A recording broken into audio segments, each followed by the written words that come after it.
Welcome, friends, to the Gaijin Animation Appreciation Hour with your hosts, Sig Bisley and Colt Mauser. Before we get started, please be sure to like this video and subscribe for more content just like this. Now, let the animation appreciation commence.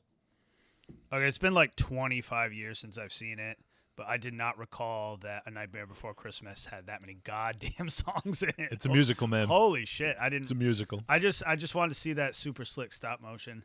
I didn't know I was getting a legit song and dance. Yeah, we'll talk about it. And then we have to talk about that wretched Kamen Rider show. Yeah, Kamen Rider Black Sun. Do yourself a favor and just watch the original Kamen Rider Black, or just watch the movies so you get some more Frog Oven and actually fun Kamen Rider instead of like whatever the hell Black Sun is. Yeah, we can get I got a million thoughts on it. We'll get into that. We got what we watched this week, and above all, the news. The news. All right, so we'll start off with a bunch of different stuff that has now been announced when it's coming out. So the first is Kaiju number 8. 2024. 2024. So I don't believe we talked about it last week. I'll go over it quick, but it's not coming out till 2024. So it's going to be good. Production IG 2024. I think we gave it like a quick shout out last week. I think we did. Like an official. Yeah. Moving on. So there's a little more news about the Demon Slayer premiere. So I believe we talked about last time it was going to be back in quarter 3 of next year, I believe. Q3, baby. What are your Q3 projections? The spring core. So quarter 1. February 3rd. Yep. Oh, you're going by like FedGov quarters. It's funny how they're all different. It would be second quarter. But yes. But yeah, regardless, February, it's coming back. And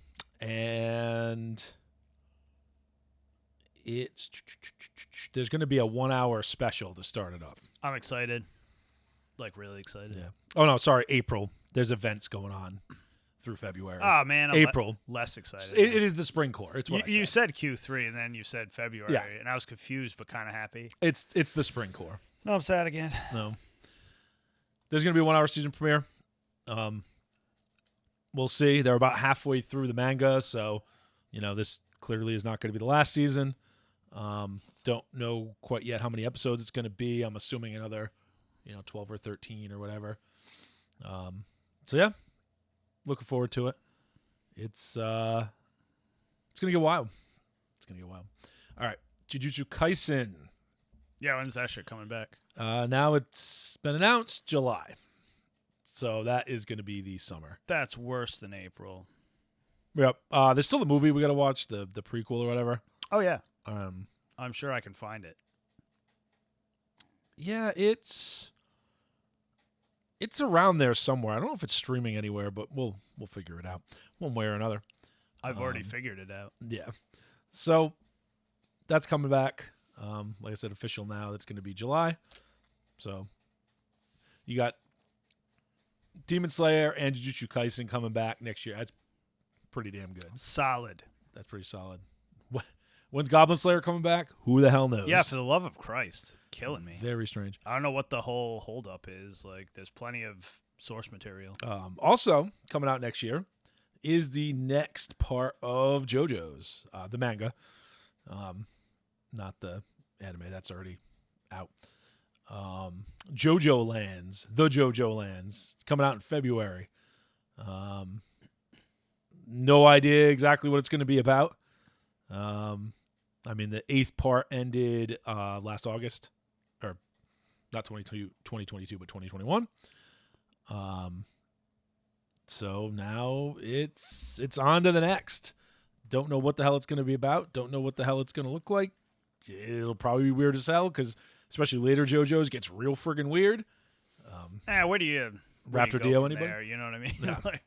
You can only do so much with that. Rocky's a strange man. So anyway, for all you people who love JoJo's out there, I know a lot of people do. It is coming back in February, so you can rejoice at that. All right, speaking of bizarre, and in this case, perhaps obscure mangas. Akira Toriyama's Sandland manga is getting an adaptation in the form of an anime movie in 2023. Huh, that is obscure. Yeah. That'd make a cool movie, though. Like Dr. Slump, people know about, but Sandland is not something that a lot of people really talk about with Toriyama. So, yeah, it looks very Toriyama-ish. So, looking forward to it. I know nothing about it, right? There's some promo images here. I mean, again, it all looks very Toriyama. So, definitely be checking that out. It's going to be in theaters, so you may have to wait till past 2023 to actually see the damn thing if you don't have a theater that's showing it, because you know how long it takes Japan to release these things out there in the forever. theater. But the visuals they got look pretty damn cool, so go check those out. Japan still depends heavily on Blu-ray money. Well, with the price they charge for Blu-rays, I can see why. Yeah, no, it's like a big part of their model. All right, so next bit of news, and this is a Kickstarter that's out there. So this is to get a 3D HD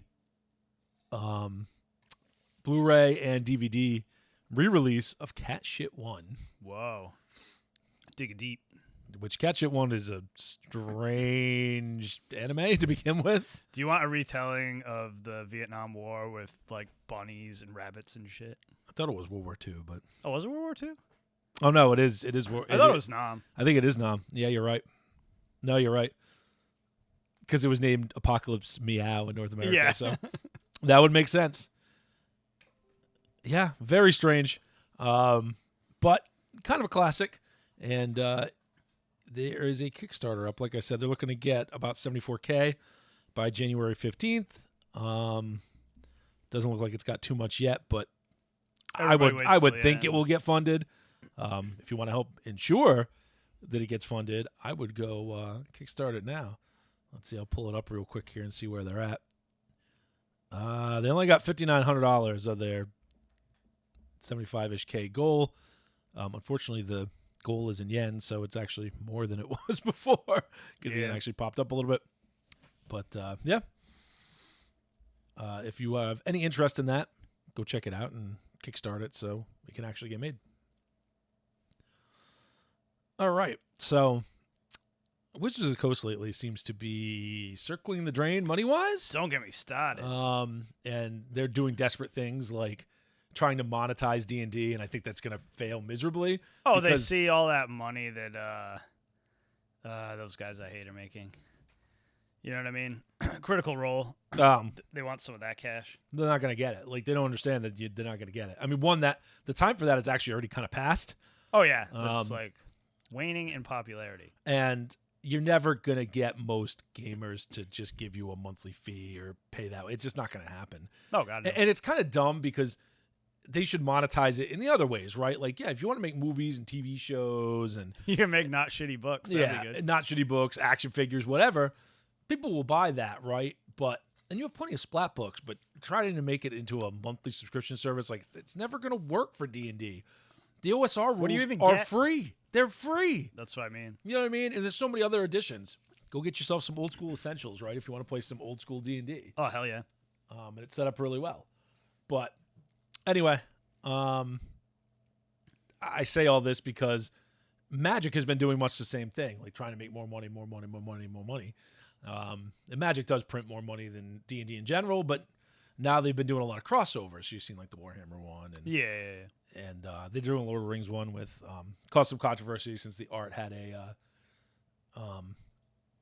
black Strider, a black Aragorn, which is not even remotely lore accurate. So I don't know. Like, you can't do that with Lord of the Rings. Like, people take umbrage at that. Yeah, it's one of those things. Anyway, this one's kind of cool, though. So Junji Ito is actually drawing a Magic card. Oh, man, that's going to be awesome. So that's pretty cool. I'll just buy it to have it, even though I don't play Magic. So it's going to be in a Phyrexia. Phyrexia? Sure. We'll go with that pronunciation. Phyrexia set. So it's cool. You know, I like it as a guest artist. And, you know, if you're into Magic, it's a cool thing to collect. So be on the lookout for that. But, I don't know. I kind of want to talk about Wizards of the Coast in general and their Wizards is crazy because they could just do the same thing Warhammer does with the books. Like if they got, good writers, Yes, exactly. like, They had them. R.A. They didn't want to pay Salvatore. them. Yeah, R.A. Salvatore and like Weiss and Hickman and Yeah. whoever, right? You could go get.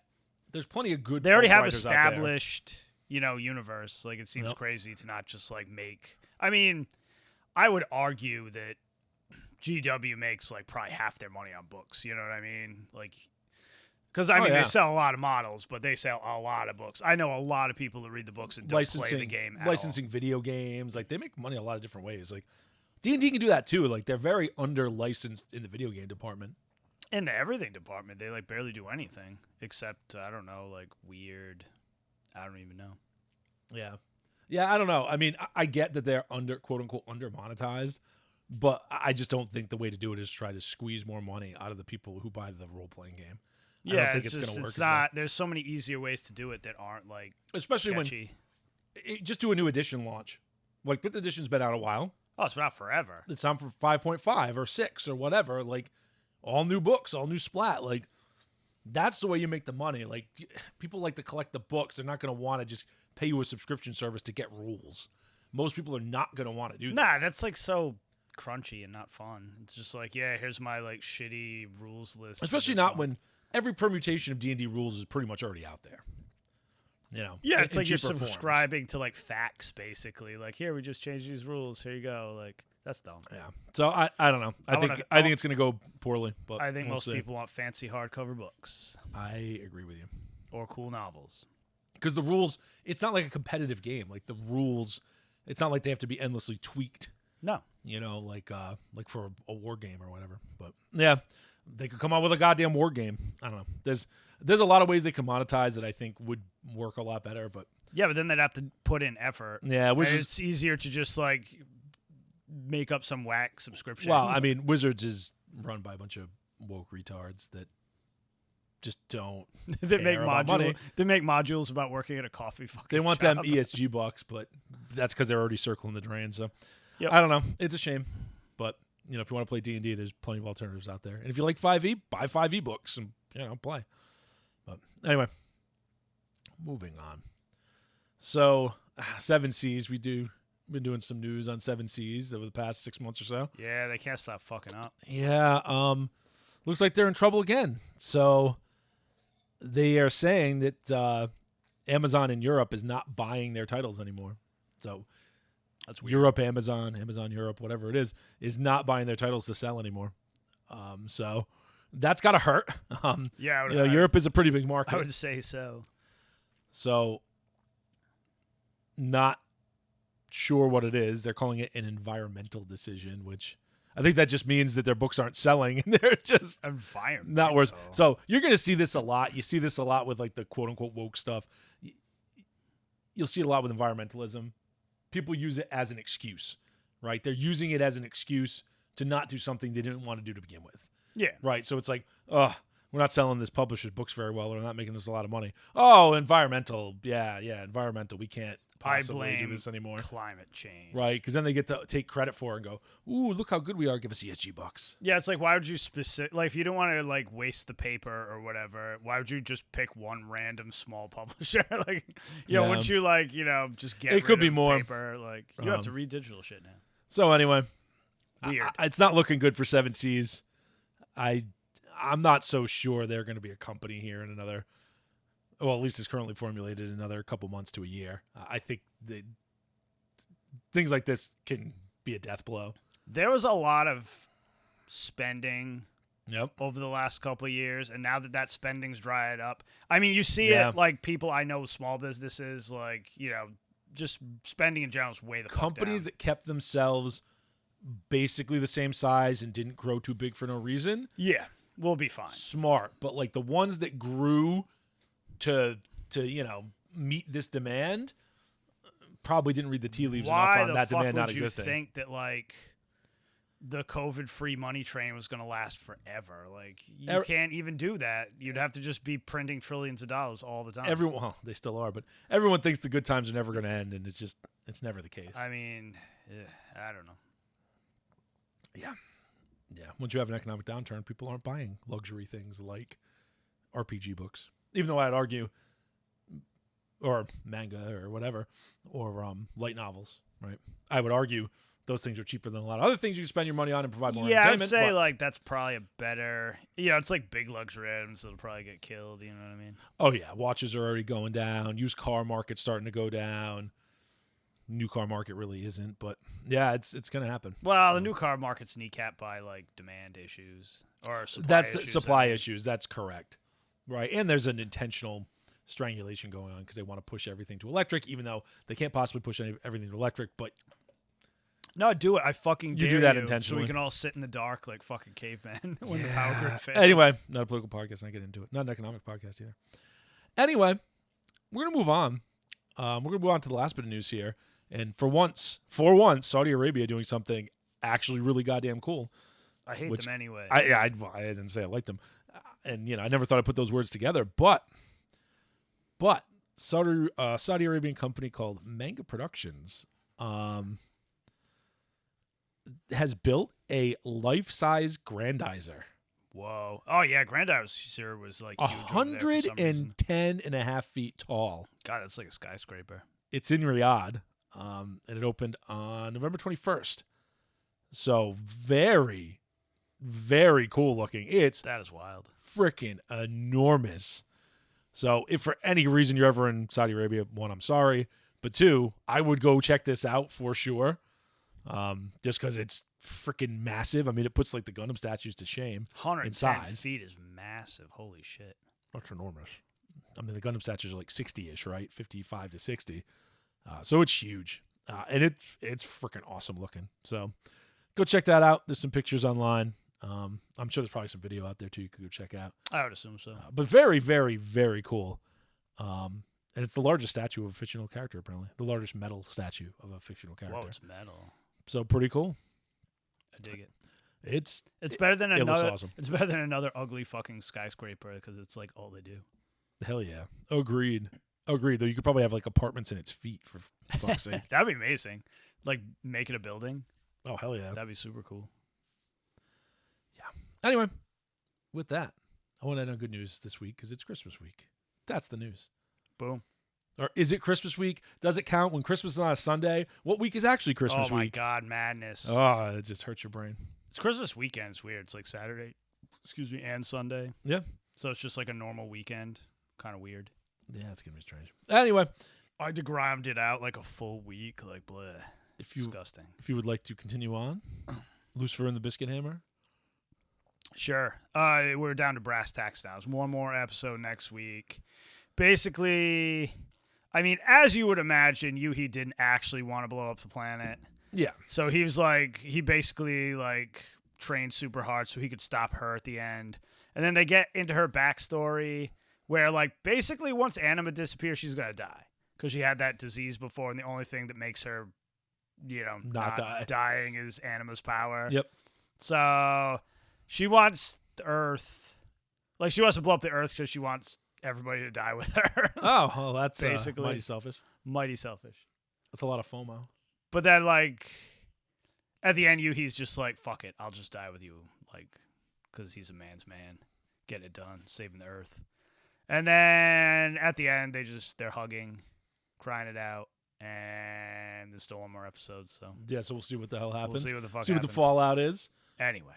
Shinobi no Itoki. I don't. Was there not an episode this week? There either wasn't an episode or I didn't have Yeah. time to watch it. There's a lot of things that don't have episodes.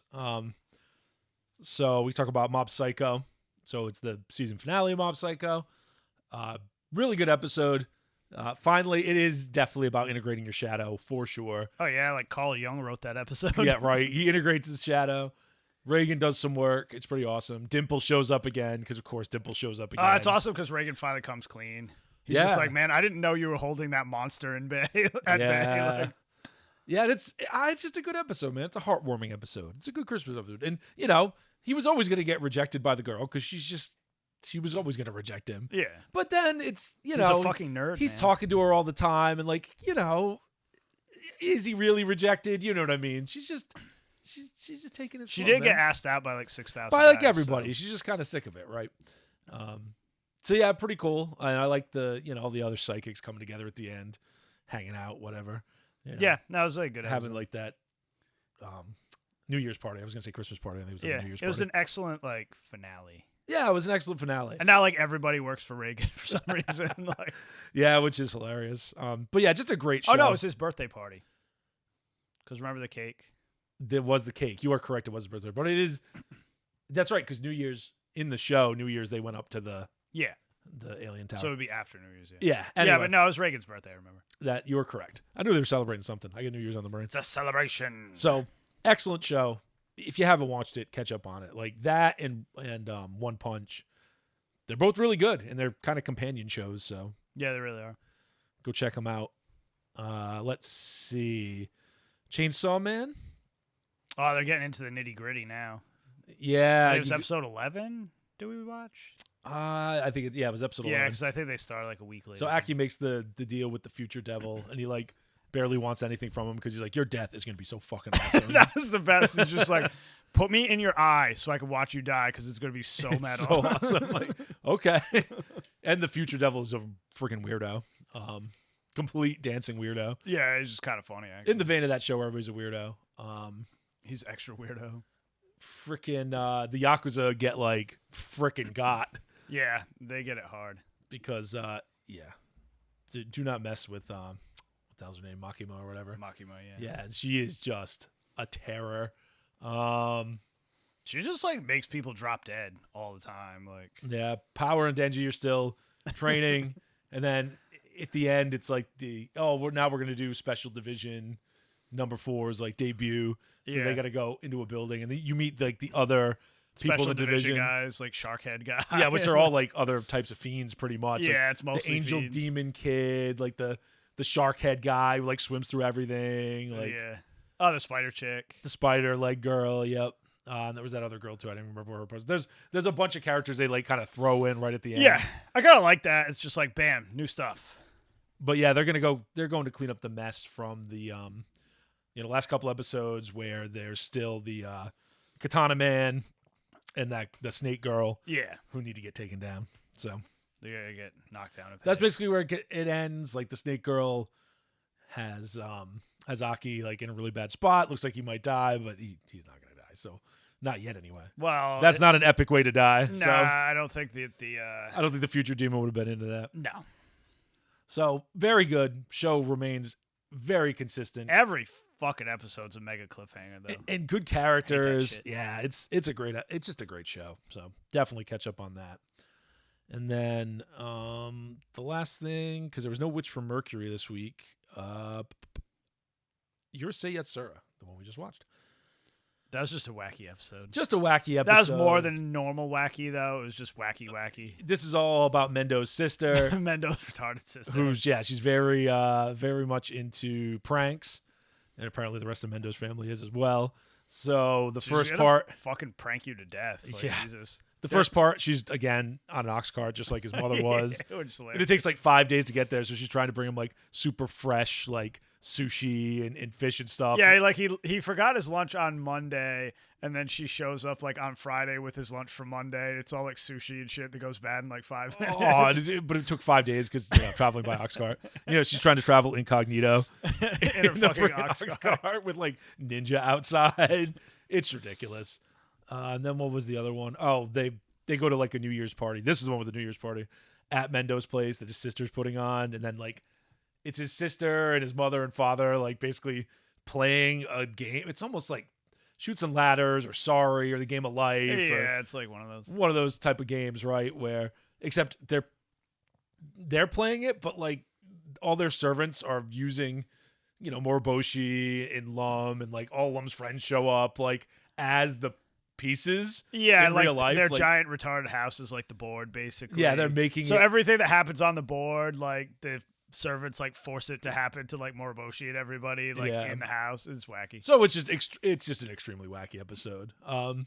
It's good. I like, it's good too that it does seem like there is some character growth going on where, Mendo's still trying to womanize all over the place, but he's not just being completely anti-Lum all the time. Oh, not Mendo.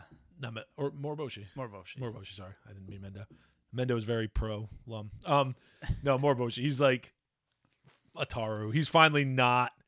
He's acting a little more normal like not being completely anti-long, Yeah. which never made a lot of sense to begin with. It's the long haul, man. Yeah. So good episode. No teaser on that one at the end. I was a little surprised by. I was probably taking like a week off.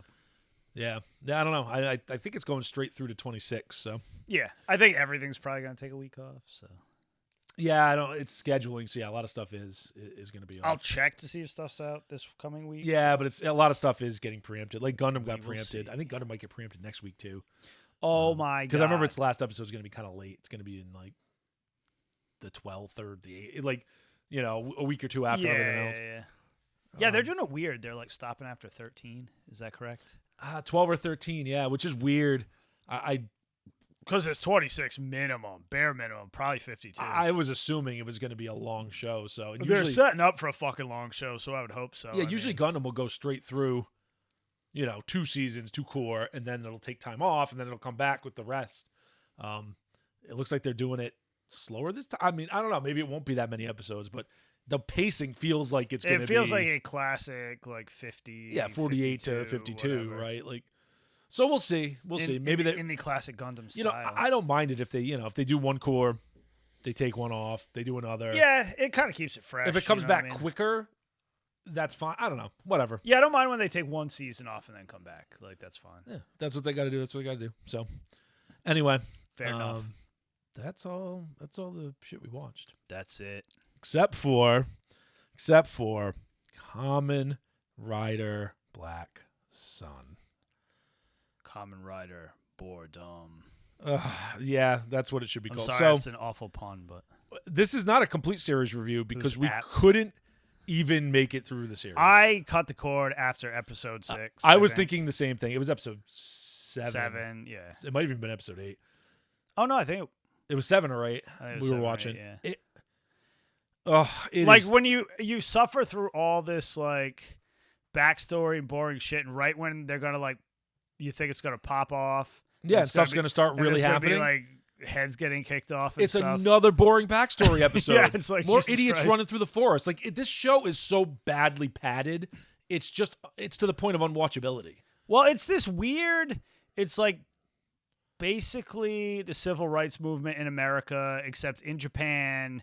And For monsters. instead of black folks, it's Gaijin, which are just people who turn into like birds and shit, Monsters, or like yeah. anthropomorphic bird monsters, or And the various show- animals. And the show always tried to be overly serious when the designs are all very cheesy Kamen Rider. Like, Yeah, it and should you have never think- tried to be that serious. You think it's going to get wacky and fun at some point, but it's just like, and we've all seen that, like, especially if you're an American, we've seen that story like to death. Yes. Like every single show on Earth has done an arc like in that style with that message, and it's fine. It's a good message. it's a but good message. like- It's a good. It's just thing to like do, but I'm this like, is not done well. Yeah, it's like Japan. You don't need to weigh in on that shit. You're not good at it. Like you just No, and you're a it's like- monoculture. and it's not a Kamen Rider theme. Like for the love of God, just like kick somebody's head off and call it a day. Yeah, Stick some more shit on your fucking dirt bike. yeah, not nearly enough like Kamen Rider fighting going on. It's just like I didn't mind the first few episodes because it's like okay, it's building something. Yeah. Whatever. And it's just like it never gets there. Like I don't know. Even if it was like the last episode was wild, like I don't care.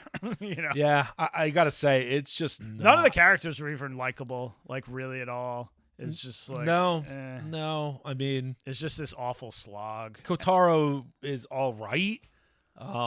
Yeah. I mean, I get it. They're going for a darker tone, which I was all in for that. That's fine, but Yeah, but it can't be this boring. no, but darker like wasn't Amazon way better? I heard Because it was- Amazon's was pretty good. But Yeah, it was just like blood dumpster. You know what I mean? That's what I wanted. I wanted just like if you want to make a darker tone, make it ultra violent, or Yep. you know, like those Garo shows. Remember Yeah. the live action Garo ones where it was just like super some nice gritty? titties and some Garo Yeah, shows too. like- Let me tell you. But it's like it had nothing. Yeah, this is kind of caught in the lurch. It's kind of like caught in the middle. You know, it's not cheesy enough to be a good cheesy Kamen Rider show, and it's not serious enough to be a good serious show, and it's way too slow, and it's way too freaking boring. Oh my god, so slow. And so many fucking flashbacks to the 70s where people are just running around the fucking woods. This isn't interesting. There's nothing interesting going on back then. That backstory could have been taken care of in one episode max. Yeah, the problem is too, and I was thinking about this before.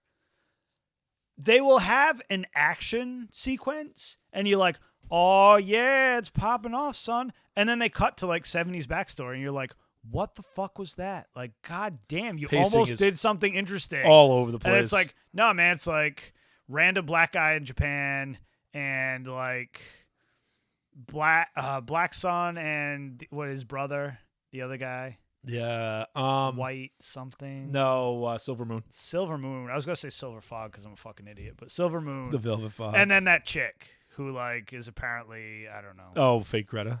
Yes, fake Greta. So it's just like, I don't know.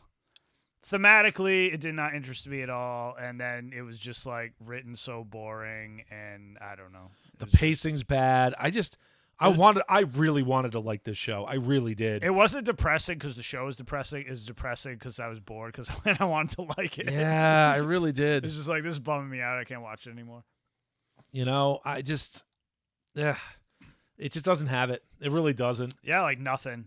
It like nothing ever gets going. It's just No. like this stupid slog, and I don't really care about the Creation King. Like the whole story, it's just like, why do you want to keep making these things? Like They needed more backstory on that. yeah, it's just like, I don't get it. Like if you're all persecuted and you don't really want to be weird bird people, why are you letting that thing make more bird people? So then they could be like sold that was off as slaves. And that all was this shit. Kotaro's kind of point. Yeah, he's just like, let's kill the Creation King, but it's just like. Yeah, and you know what? They didn't lean into that aspect hard enough at all. Like the whole underground Gaijin, like sales going on. Oh, selling them to militaries and whatever. Like, yeah, that was an interesting angle to take. Yeah, and they like never even touched it. It was just and they all barely touched it. They just stuck with this core like the corrupt politicians 70s and stuff, backstory of like this one little event that happened that like they can't just get around. Like you had a lot of good stuff there. It could have been good. There are the good pieces of a show in here, but man, you can't just do a Kamen Rider series that's like talky. It's just not fucking interesting at all. No. That's not what I signed up for, God damn it. No, it needed more. It needed more action. Or just be shorter. Like do a 6-episode show. You know what I mean? Oh yeah. No, tell the story shorter. Oh, it would have been actually good if it was compressed. I mean, at least watchable if it was compressed. But like, God, what is it, like 12 episodes or something? I'm with 10, but I'm with Kitamura on this one. Like, if you're gonna freaking pad something out with other stuff, like you can have Godzilla fighting all the time, like pad it out with like something interesting, like mutant fights or whatever. Yeah, right. Instead of like, oh, science, we're doing science, where it's like not, some people could pull that off, like Anno did for Shin Godzilla and he did for Ultraman, yeah. right? Like he can make those things interesting because the characters are kind of quirky and interesting, right? Like he's good at that. Whoever wrote this is unfortunately not good at that. I'm sorry. This is just not. It's that it fell into that classic Japanese like serious show trap. Yeah. Where No, they're all like that. It's slow, boring, and the special effects are not good enough to be this serious. You need to keep it less serious because those are the effects you have. And I'm not being a whore about special effects. It's the art design of them too, right? Like the art design of the Gaijin, they look cheesy. Yeah, like they're corny. The way Which is fine. And the way they film it is corny too. Yeah. It makes it look more corny. Yes, because so they do the usual like flap the hands around. Yeah, and like if you're gonna have that, I know that's classic and you kind of have to, but and you can't. Should. But it's like a tone killer. The tone needs to be more Ultraman. Yeah, exactly. You know what I mean? You need to have that campy tone, and they didn't have that. Like, they were trying to be fucking deadly serious. Yeah, it's just like, what is this? Like, just doesn't work. You could have done that same story, just not Kamen Rider. Yep. And it would have been boring as fuck, but at least it wouldn't have been like Kamen Rider. I don't know. Yeah, it's just it reminded me like, and I'm not gonna like go off on this because I don't think they did it intentionally, but it reminds me of like when they take in like Hollywood when they take IPs just to get your attention, then they do something completely different because they have no interest in the IP. That's kind of what it felt like. And they actually, I mean, they said they watched the original, before doing it. So I bet there's like a tiny bit of that theme in there, but I just, Yeah, and in the like the director is even saying, "Oh, I'm focusing on the sadness of the original." Like, blah. Get out of here! Like, no, blah. That's not what makes Kamen Rider entertaining. No, that is not what makes Kamen Rider entertaining. You should have those elements in there. Look, Kamen Rider can have some serious as a heart attack elements in there. That's fine, but the overall tone needs to be a little cornier for it to work. I've It just talked does. to like 1,000 people about Kamen Rider at like random conventions and shit, and none of them watch it for the drama. No, you want to have some of that stuff so there's stakes, right? You got to have stakes. Because it's got to be interesting. It can't just be Yeah, you Monster gotta of the have Week. awesome evil villain that's just like some Even something plan. like Gaim, which was cheesy as hell, had some good stakes. Gaim was It like worked. deadly serious. I mean, it was Urubuchi, right? It got deadly Yeah, serious. he was towards the involved end. for sure. Yep. I don't know how much he was involved, but he definitely wrote parts of it. And, Yeah, no, I know he was like in it, but yeah, no, it got pretty serious towards the end. But that's fine. That was real deal shit. You should do that. Like I've watched Kuga. Kuga's great. Skip this. Go back and watch Kuga. Yeah, I watched some old shit. I watched Agito as well. Agito is okay. Agito is okay. Kuga was excellent. So go back, watch Kuga. Watch Decade. Decade's hilarious. Decade's short too. Amazon. I know everybody shits on Decade. Amazons is the older. I haven't watched that. Maybe I will do that. Maybe I will watch Amazons and see if it is indeed better than this, because this is just, it did not scratch that Kamen Rider itch at all. And it's a shame because I really like Kamen Rider Black and the designs from Kamen Rider Black and the characters from Kamen Rider Black, but this just didn't. It was a missed Didn't work. opportunity, I thought. It really was. It was fumbled for sure. Such a shame. Anyway, that's all. I'm not gonna shit on it all day, but extreme. This is extreme. This is what extreme disappointment sounds like. Exactly. I do it because I'm disappointed, because it's something I desperately wanted to be good I'm and not- should have been good. I'm not angry. I'm just disappointed. I'm just disappointed. All right. Well, it's time. It's time. We don't have a ton of topics today, so we're going to move on. We're going to move on to the main event. So we did a review because Christmas is coming up. The Nightmare Before Christmas. I was digging through Christmas movies, like animated ones. There was nothing I could even stomach. And then I'm like, man, I haven't seen this in like 25 years. Let's give it another shot. But I forgot that it had so many goddamn songs. Yeah, so no, And then I was pissed off about all the singing. no one here is a big fan of musicals, so sorry if you are. Just I don't like people singing I don't mind dialogue. Yeah, I was just gonna say I don't mind a song here and there, but like singing dialogue is very irritating. It irritates the hell out of me. I don't know why, but it does. I don't like it. A lot of people love it, so hey, more power to them, but don't like it.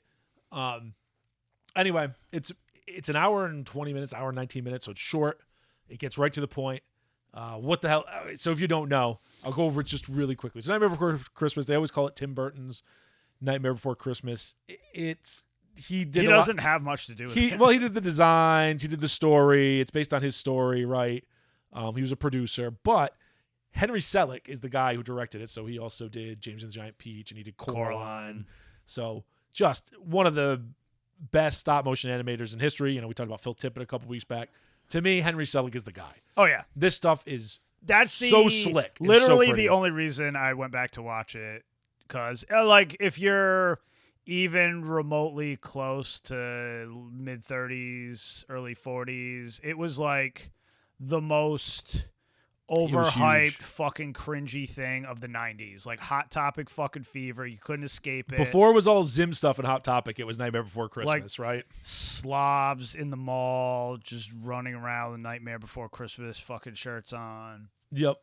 So anyway, the basic premise is each holiday has its own, like, I don't know, pocket dimension, world, basically. whatever, town. And Jack Skellington is the Pumpkin King in charge of Halloween Town. So they do Halloween, and then he goes into the forest where there's a bunch of trees that will let you travel between the towns. So there's a Thanksgiving one, and then there's an Easter one, there's a Christmas one. So he goes to Christmas Town, he looks at it, and he's like, wow, this is cool. This is neat. Like, he's getting kind of bored He of was Halloween. getting bored with Halloween. Yeah. And he's like, oh, this is awesome. I love this. Look at this cheer and all, pretty toys, and snow's great and whatever. So he decides, screw this, I'm going to do Christmas instead. So let's kidnap Santa Claus and hand out Christmas toys on our own. And it makes for, the worst Christmas ever for most people. Yeah. When he's getting chased by the military and all sorts of bad things are happening. Right. So, and then there's the subplot there with Oogie Boogie, who's like who is the boogeyman, who's, wants to be ruler of Halloween Town, doesn't like Jack Skellington, is genuinely evil. Like, Jack Skellington's not really evil. Like, he's got a good heart. He's wacky even though fun he doesn't have Halloween one. guy. Yeah, like he just wanted to do something different, right? Like, he's not super evil, right? Whereas Oogie Boogie is evil. Like, he will kill you, right? So, Anyway, that's the basic story. You also have Sally in there, who's a doll brought to life, full-size doll, brought to life, made by a Frankenstein, equivalent. Yeah. Mad scientist. And, she falls in love with Jack, and she gets her arms ripped off all the time. Yeah, that's the other subplot. She sews them back on. It's fine. It's fine. Everything's fine. Anyway, that's The Nightmare Before Christmas. I mean, I can't imagine people are not familiar with it because it's everywhere. Like right? I said, the most overhyped thing of the 90s and probably into the 2000s. Yeah, so let's talk about, voice cast is excellent, right? So you got Chris Sarandon, he's all over the place. Go look him up. You'll be like, oh, he's in this, he's in this, he's in this. Like everything you've ever watched. Using Princess Bride, right? Like he's everywhere. Then you got Catherine O'Hara. She was in everything back in the day. She's the mom from Home Alone. Yeah. So if you really want to know, that's what she is. Also in Beetlejuice, of course.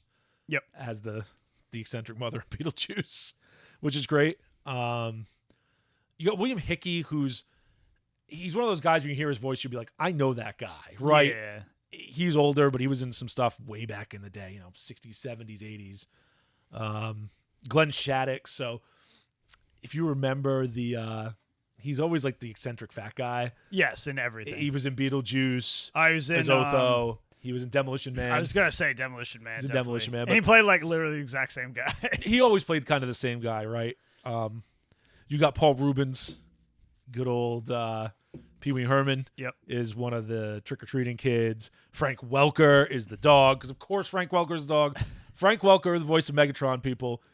He is the voice of like every goddamn animal you've ever heard of, and Fred from Scooby-Doo. Yeah, he made like all his money just doing like bird noises and shit. It's crazy. Like Frank Welker is so talented. So yeah, it's a ridiculous cast, as you would expect, right? Very, very good. And not just like they do nowadays and they were doing it back then too, so I shouldn't say just nowadays, where a lot of times they'll just pick actors because they're famous, not because they'd be any good at voice acting. Yeah, no, this was well cast. Or fit the characters. This everybody, all the voices fit. It's as good as it would be if you just pick people purely on voice talent, but they're also people that were, famous in a lot of stuff, so it works out quite well.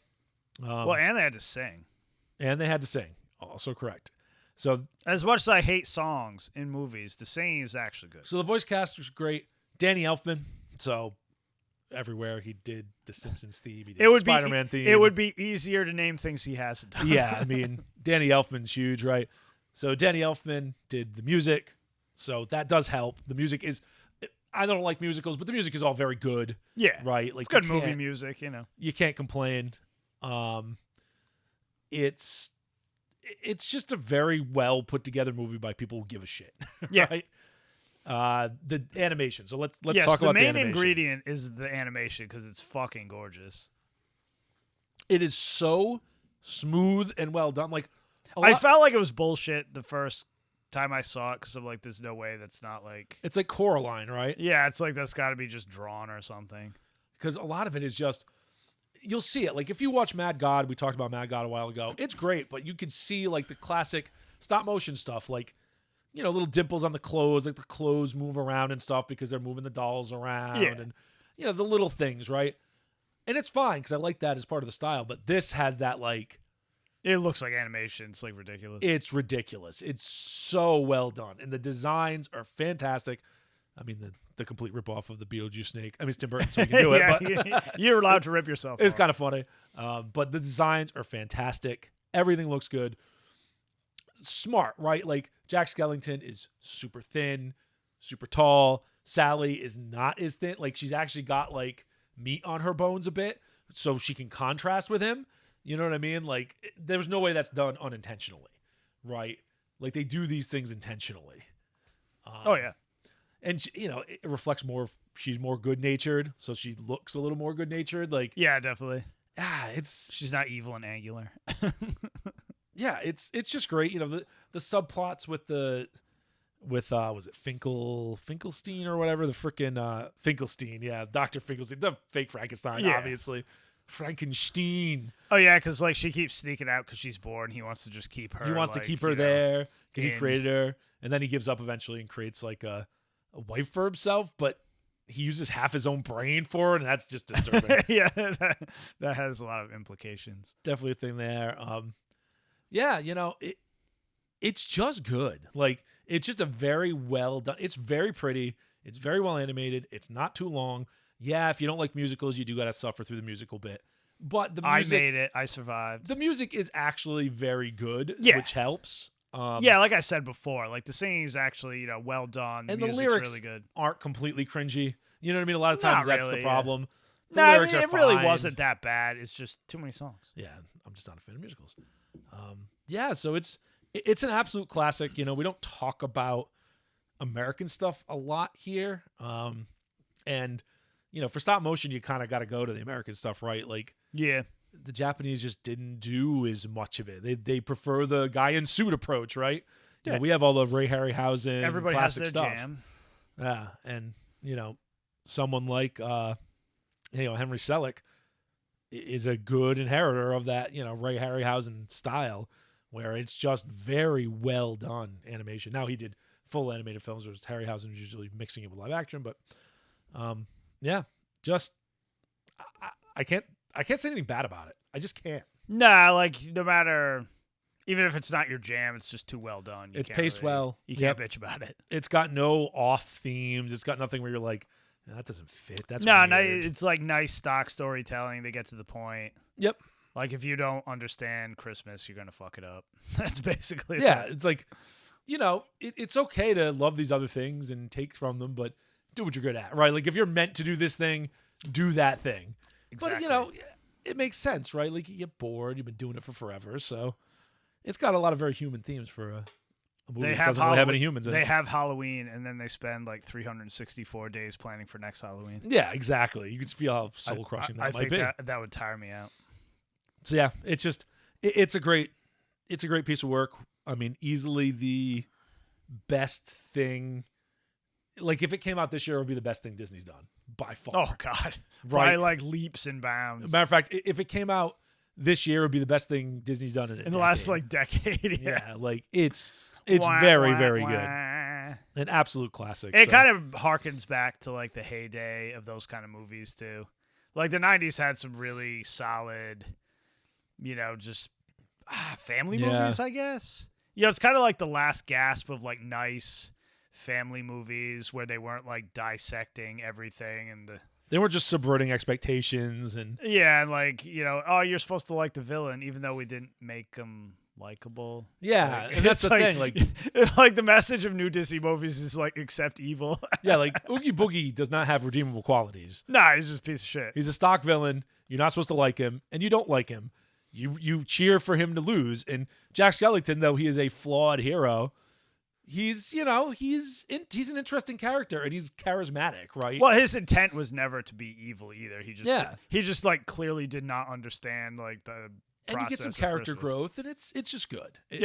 Just a nice. Very well done. I don't even know if it kind of is a hero's journey.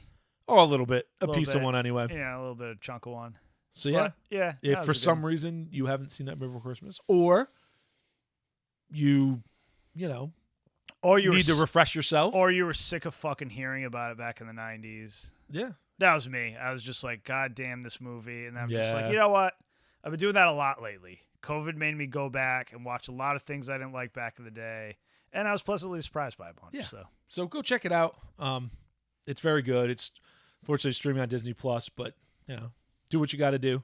Find it, give it a watch. Steal somebody else's for a day. It's a good family movie if you got that going on. So it's a good Christmas movie. It's a good Halloween movie. It's whatever you want it to be. So go check it out. Solid. Anyway, short episode today. That's about it. Get ready for Christmas. Yeah. Merry Christmas to all. And to all a good night. Yes, sir. So that's it. We'll catch you probably 2 weeks. I think after first of the year, we'll Yep. get back at it. So as usual, have a fantastic holiday. Don't trust the government. NFTs are a scam. Crypto's kind of a scam too. That's how I'm feeling lately. Non-Bitcoin, but yes. Yeah, I think Bitcoin's still probably it's just going to end up just being Bitcoin and nothing else. Maybe Ethereum will live. There you go. Anyway, I'm not going to bore you to death. Non-economic podcast. And to all a good night. Well, that's all for today, everyone. We'd like to thank all of you for tuning into another episode of the Gaijin Animation Appreciation Hour. Please remember to like and subscribe, and may your entertainment be always, well, entertaining.